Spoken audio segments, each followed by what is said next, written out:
നമസ്കാരം. വയനാട് മാതൃകാ വീട് കണ്ടതിന് ശേഷം 15 ലക്ഷം രൂപയ്ക്ക് തീരും, 10 ലക്ഷം രൂപയ്ക്ക് ഞാൻ വെച്ചു കൊടുക്കാന്നുള്ള വലിയ അവകാശവാദങ്ങൾ ഉന്നയിക്കുന്നതിനിടെ ഈ വീട് നിർമ്മാണത്തിനെ കുറിച്ചുള്ള ഫുൾ ഡീറ്റെയിൽസ് ഇപ്പോ മന്ത്രി കെ രാജൻ, അതായത് റവന്യൂ മന്ത്രി, പുറത്തുവിട്ടിട്ടുണ്ട്. അദ്ദേഹത്തിന്റെ സോഷ്യൽ മീഡിയ പേജിൽ എന്താണ് ഈ 1000 സ്ക്വയർ ഫീറ്റ് വീട് നിർമ്മാണത്തിന് വേണ്ടി ഉപയോഗിക്കുന്ന വസ്തുതകളെന്നും അതിന്റെ ഡീറ്റെയിൽസ് ഉൾപ്പെടെ എത്രയാണ് ടോട്ടൽ അതിന് ചെലവ് വരുന്നു എന്നതിനെ സംബന്ധിച്ച് വളരെ വിശദമായിട്ട് എന്തൊക്കെ വസ്തുക്കൾ, അവിടെ ഉപയോഗിക്കുന്ന പെയിന്റ് എന്താണ്, അവിടെ ടോയ്ലറ്റുകളിൽ ഉപയോഗിക്കുന്ന എല്ലാത്തരം സംവിധാനങ്ങൾ ഏത് കമ്പനിയുടേതാണ്, ഫ്ലോർ ടൈലുകൾ ഏതാണ്, അത് എന്ത് തരം പോളിഷുകൾ അതിൽ ഉപയോഗിക്കുന്നുണ്ട്, ഡോറുകൾ എങ്ങനെയാണ്, അതിന്റെ ബ്രാൻഡ് ഏതാണ്, അങ്ങനെ സകല സാധനങ്ങളുടെയും ബ്രാൻഡുകളെ കുറിച്ചുള്ള വിശദമായ വിവരവും ഇതിനെല്ലാത്തിനും എല്ലാ വർഷവും മെയിൻ്റനൻസ്, അത് 7 വർഷത്തോളം മെയിൻ്റനൻസ് കോസ്റ്റ് കൂടി എന്ത് ചെയ്തിട്ടുണ്ട്, ഇതിനോടൊപ്പം ഉൾപ്പെടുത്തിയിട്ടുണ്ട്. അങ്ങനെ വീടിന്റെ മൊത്തത്തിലുള്ള തുക അദ്ദേഹം കൃത്യമായിട്ട് സോഷ്യൽ മീഡിയയിലൂടെ, അതായത് ഒളിപ്പിക്കാൻ ഒന്നുമില്ലാത്തവർക്ക് അതിനെക്കുറിച്ച് മറച്ചു വെക്കേണ്ട കാര്യമില്ല, കിംവദന്തികൾ പ്രചരിപ്പിക്കാൻ ഇഷ്ടപ്പെടുന്നവർക്ക് എല്ലാത്തരം നുണകളും ജനങ്ങളോട് പറഞ്ഞുകൊണ്ടിരിക്കുന്ന സന്ദർഭത്തിലാണ് ആ വീടിന്റെ കൃത്യമായിട്ടുള്ള 1 രൂപ വെച്ചുള്ള കണക്കുകൾ അദ്ദേഹം സോഷ്യൽ മീഡിയയിൽ പങ്കുവച്ചിരിക്കുന്നു. 30 ലക്ഷം രൂപ എന്നുള്ളത് ഒരു റൗണ്ട് ഫിഗർ എന്നുള്ള നിലയ്ക്ക് പറഞ്ഞതിനപ്പുറം ആ വീടിന് മൊത്തത്തിൽ എത്ര രൂപയാകും, ഒപ്പം മറ്റൊരിടത്തും ഇല്ലാത്തതുപോലെ വരുന്ന 5 വർഷം കൂടി ആ വീടിനകത്ത് എന്ത് മെയിൻ്റനൻസ് വന്നാലും അത് ഫ്രീ സർവീസ് ചെയ്തു കൊടുക്കുന്ന രീതിയിലാണ് ആ ഒരു വീടിന്റെ നിർമ്മാണം പൂർത്തീകരിച്ചിരിക്കുന്നത്. മൊത്തത്തിൽ വീട് നിർമ്മാണം പൂർത്തീകരിക്കുമ്പോൾ അത് സോഷ്യൽ മീഡിയയിൽ കൃത്യമായിട്ട് പറഞ്ഞിട്ടുണ്ട്. Basic price for a single resident unit, ഒരു വീടിന്റെ ഇപ്പോഴത്തെ വില നിശ്ചയിച്ചിരിക്കുന്നത് 22 ലക്ഷം രൂപയാണ്. ഇതിനോടൊപ്പം തന്നെ ഡിഫക്ട്സ് ലയബിലിറ്റി ഇമ്പാക്ട്, അതായത് എന്തെങ്കിലും പ്രശ്നങ്ങൾ ഈ വീടുമായി ബന്ധപ്പെട്ട് അതിലെന്തെങ്കിലും തകരാറുകൾ സംഭവിച്ചു കഴിഞ്ഞാൽ 3 to 5 വർഷത്തേക്ക് 11,000 രൂപ കൊടുത്ത് ലയബിലിറ്റിക്ക് വേണ്ടി അഡീഷണൽ തുകയുണ്ട്. ഇതിനോടൊപ്പം തന്നെ കണ്ടിജൻസീസ് ആൻഡ് അഡീഷണൽ ഫെസിലിറ്റീസ്, മറ്റ് ഫെസിലിറ്റികൾക്ക് വേണ്ടി എല്ലാം കൂടി 66,000 രൂപ. അങ്ങനെ ടോട്ടലി 22,77,000 രൂപയാണ് ഒരു വീടിന് ചെലവാകുന്ന തുക. ഇതിനോടൊപ്പം 18% GST തുക, അത് 3,96,000 രൂപ വരും. ഇങ്ങനെ ഒരു വീടിന് നെറ്റ് എമൗണ്ട് എന്ന് പറഞ്ഞാൽ 26,95,000 രൂപയ്ക്കാണ് പൂർത്തീകരിച്ചിരിക്കുന്നത്. ഇതിനോടൊപ്പം തന്നെ എക്സ്പെൻസ് ടുവേർഡ്സ് WWCF 1%, അത് 22,000 രൂപയും കൂടി ചേർത്താണ് ഈ തുക വരുന്നത്. ഈ തുകയും ഇതിനോടൊപ്പം തന്നെ ആർക്കാണോ അതിനകത്ത് ഉപയോഗിച്ചിരിക്കുന്ന ഏതെങ്കിലും ഒരു സംവിധാനം, അതായത് ഈ പറയുന്ന സാധന സാമഗ്രികൾ ഉപയോഗപ്പെടുത്തിക്കൊണ്ട് ഒരു വീട് നിർമ്മിച്ചുകൊണ്ട് 5 വർഷം മെയിൻ്റനൻസ് കോസ്റ്റ് ഉൾപ്പെടെ ഇപ്പൊ പറഞ്ഞിരിക്കുന്ന തുകയ്ക്ക് ചെയ്യാൻ ധൈര്യമുള്ളവർ ഒന്ന് പുറത്തോട്ട് വന്നാൽ കൊള്ളാം. കാര്യം ചുറ്റുമതിലുണ്ട്, ഫ്രണ്ടിൽ ഫ്ലോർ ടൈൽ പാകുന്നുണ്ട്, അങ്ങനെ അതിന്റെ ഡ്രെയിനേജ് സിസ്റ്റം മൊത്തത്തിൽ എല്ലാം ബ്രാൻഡഡ് സംവിധാനവും, ഒപ്പം അതിന്റെ കോളം നിർമ്മിച്ചിരിക്കുന്നത്, അതിന്റെ അടിസ്ഥാനം നിർമ്മിക്കുന്നത് എല്ലാം ബീമാണ്. 9 ബീമിലാണ് ഇത് പൂർത്തീകരിക്കുന്നത്. ഈ രീതിയിൽ ഒരു വീട് നിർമ്മിക്കുന്നത്, അത് ഭൂമി കുലുക്കത്തെ പോലും അതിജീവിക്കുന്ന തരത്തിലുള്ള സാങ്കേതിക വിദ്യയാണ് ഉപയോഗപ്പെടുത്തിയിരിക്കുന്നത്.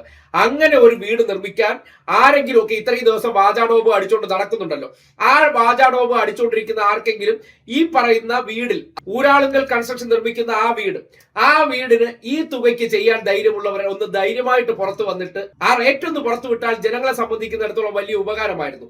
നമ്മളോ ഒന്നും ചെയ്യുന്നില്ലെങ്കിൽ നമ്മളെ കൊണ്ട് എന്ത് പറ്റും? നമ്മൾ കുറച്ച് ആൾക്കാരെ ഇറക്കിയിട്ട് അയ്യോ ഇതൊക്കെ മോശമാണ്, അവിടെയൊക്കെ എന്ത് വലിയ സൗകര്യം ഇല്ല എന്നൊക്കെ പറയുകയാണ്. ഒരു കാര്യം, ആ ദുരന്തത്തിൽപ്പെട്ടവർക്ക് വീട് കൊടുക്കുന്ന ഇടത്ത് പോയിട്ട് ഈ നല്ല മനസ്സുള്ള മനുഷ്യർക്ക് ഒരിക്കലും കുറ്റം പറയാൻ പറ്റില്ല. 1000 സ്ക്വയർ ഫീറ്റിൽ 10-15 ലക്ഷം രൂപ സെന്റിന് വില വരുന്നിടത്ത് ഒരാൾക്ക് 7 സെന്റ്, അത് തന്നെ എത്ര ലക്ഷം രൂപയായി ഒന്ന് ആലോചിക്കുക.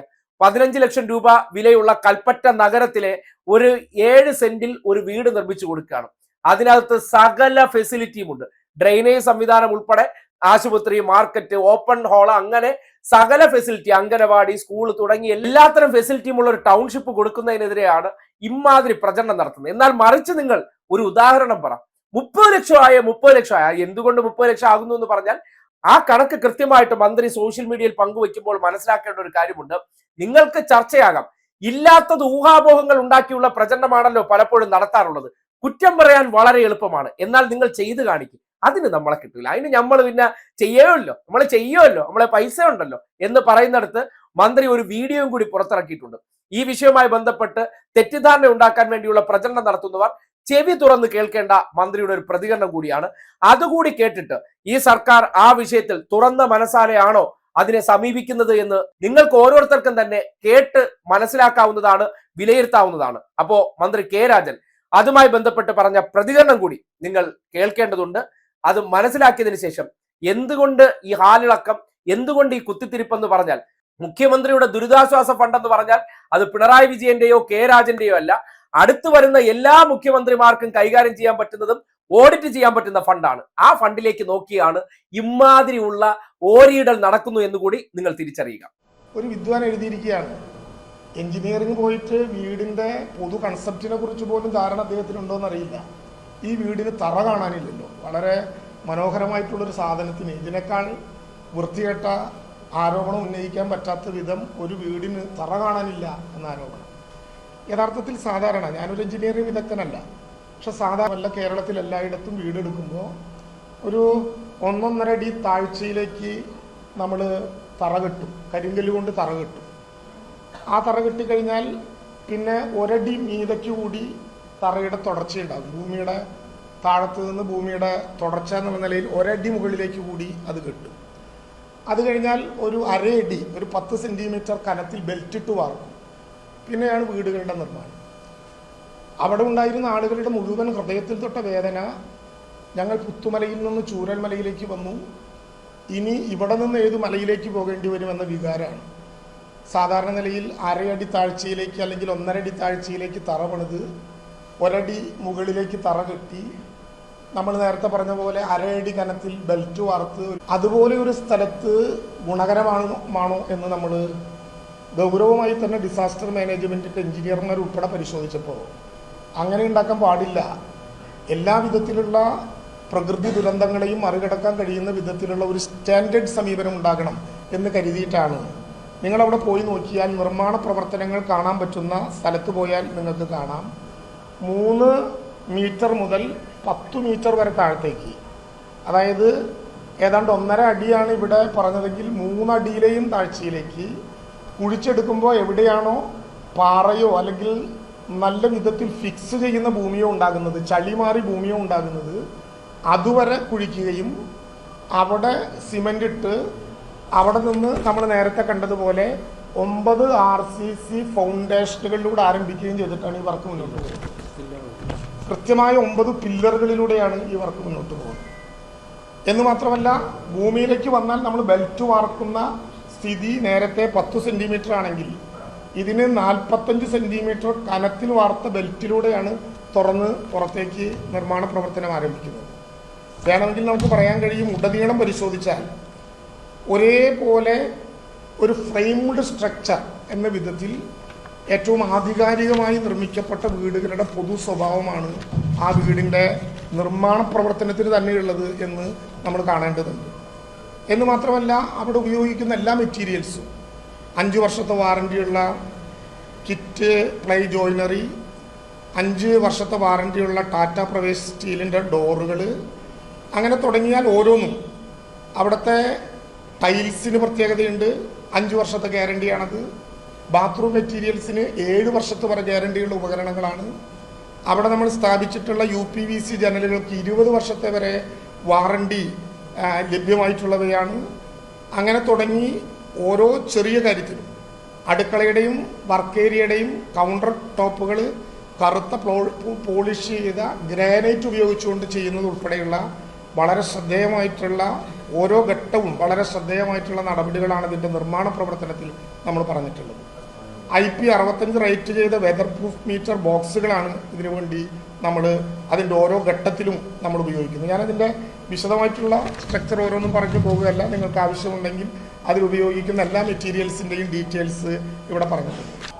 എനിക്ക് ഉറപ്പുണ്ട്, അന്ന് ജൂലൈ 30-ാം തീയതി എൽസ്റ്റോണിലെ പുതുനഗര സൃഷ്ടിയിൽ മാതൃകാ വീട് കണ്ട ആർക്കും ആ വീടിൻ്റെ നിർമ്മാണത്തെക്കുറിച്ച് ഏതെങ്കിലും വിധത്തിലുള്ള സംശയം ഉണ്ടാകും എന്ന് ഞാൻ കരുതുന്നില്ല. ഒരു വീടല്ല, ഇപ്പോഴുള്ള എൽസ്റ്റോണിൽ 410 വീടുകളാണ് നമ്മൾ ഉദ്ദേശിക്കുന്നത്. ആ 410 വീടുകൾ മാത്രമല്ല, ആ 410 വീടുകൾ ഉൾപ്പെടുന്ന നഗരത്തിൽ അംഗനവാടി, ആരോഗ്യ കേന്ദ്രം, open air theatre, market, community centre, ദുരന്ത നിവാരണ അഭയകേന്ദ്രം, മെറ്റീരിയൽ കളക്ഷൻ സൗകര്യം, ദുരന്തത്തിൽ നഷ്ടപ്പെട്ടവരുടെ സ്മാരകം തുടങ്ങി പൗരസമൂഹത്തിൻ്റെ അടിസ്ഥാന ആവശ്യങ്ങളായിട്ടുള്ള എല്ലാ കാര്യങ്ങളും ഇതിൽ ഉൾപ്പെടുന്നുണ്ട്. അതോടൊപ്പം തന്നെ സെവൻസ് ഫുട്ബോൾ നടത്താവുന്ന ഗ്രൗണ്ട്, എല്ലാവർക്കും വേണ്ടിയുള്ള പൊതുവിടങ്ങൾ, റോഡുകൾ, ചെക്ക് ഡാം, പാലങ്ങൾ, കലുങ്കുകൾ, പൊതു ശൗചാലയങ്ങൾ, തെരുവ് വിളക്കുകൾ തുടങ്ങി ഒരു ടൗൺഷിപ്പിനകത്ത് എന്തെല്ലാമാണോ ഉണ്ടാകേണ്ടത് അതെല്ലാം 410 വീടുകളുടെ കൂട്ടത്തിൽ ഈ നഗരത്തിലുണ്ടാകും. 11 കിലോമീറ്ററിലധികമുള്ള ദൂരത്തിലുള്ള റോഡുകളാണ് ഇവിടെ നമ്മൾ വിഭാവനം ചെയ്തിട്ടുള്ളത്. 7.5 ലക്ഷം ലിറ്റർ ഭൂഗർഭ സ്തംഭ്, 2.5 ലക്ഷം ലിറ്റർ ഓവർഹെഡ് ടാങ്ക് തുടങ്ങി ഒരു ഘട്ടത്തിലും വരൾച്ചയുണ്ടാവാത്ത വിധത്തിൽ ജലസംരക്ഷണത്തിൻ്റെ മാർഗങ്ങളും അവിടെ തയ്യാറാക്കിയിട്ടുണ്ട്. 7 സെൻറ്റ് സ്ഥലത്ത് 1000 സ്ക്വയർ ഫീറ്റ് വലിപ്പത്തിൽ എല്ലാവിധത്തിലുള്ള സൗകര്യങ്ങളോടും കൂടിയിട്ടുള്ള വീട് എന്നാണ് നമ്മുടെ സ്വപ്നത്തിലുണ്ടായിരുന്നത്. അതിൽ സിറ്റ് ഔട്ട് ഉണ്ട്, ലിവിങ് ആൻഡ് ഡൈനിങ് ഏരിയ ഉണ്ട്, ഒരു അറ്റാച്ച്ഡ് ബെഡ്റൂം ഉൾപ്പെടെ 2 കിടപ്പുമുറികളുണ്ട്, 2 ബാത്റൂമുകളുണ്ട്, അടുക്കളയുണ്ട്, വർക്ക് ഏരിയ ഉണ്ട്, കുട്ടികൾക്ക് പഠിക്കാനുള്ള സ്റ്റഡി സ്പേസ് ഉണ്ട്. അവരുടെ എല്ലാം അനുഭവങ്ങളുടെ അടിസ്ഥാനത്തിൽ അവരുന്നയിക്കപ്പെട്ട ആവശ്യങ്ങളെല്ലാം മാർച്ച് 27-ാം തീയതി ഇതിൻ്റെ തറക്കല്ലിടുമ്പോൾ തന്നെ മോഡൽ പ്ലാനിൻ്റെ വീടിൻ്റെ പ്ലാൻ വരച്ച് ആദ്യ ദുരന്ത ദിനത്തിൽ തന്നെ അത് ജനങ്ങളുടെ മുമ്പിൽ സമർപ്പിച്ച് അവർക്ക് കൂടിയുള്ള അഭിപ്രായങ്ങൾ കേൾക്കുക എന്ന ലക്ഷ്യം വെച്ചുകൊണ്ടാണ് ഈ നിർമ്മാണ പ്രവർത്തനങ്ങളിലേക്ക് നമ്മൾ കടന്നത്. എന്തെല്ലാം വിധത്തിലുള്ള ആരോപണങ്ങളാണ്! ഒരു പൊതുസമൂഹത്തിനകത്ത് പറയാൻ പാടുള്ളതാണോ ഇതെല്ലാം എന്ന് പൊതുസമൂഹം തന്നെ ചർച്ച ചെയ്യുന്നുണ്ട്.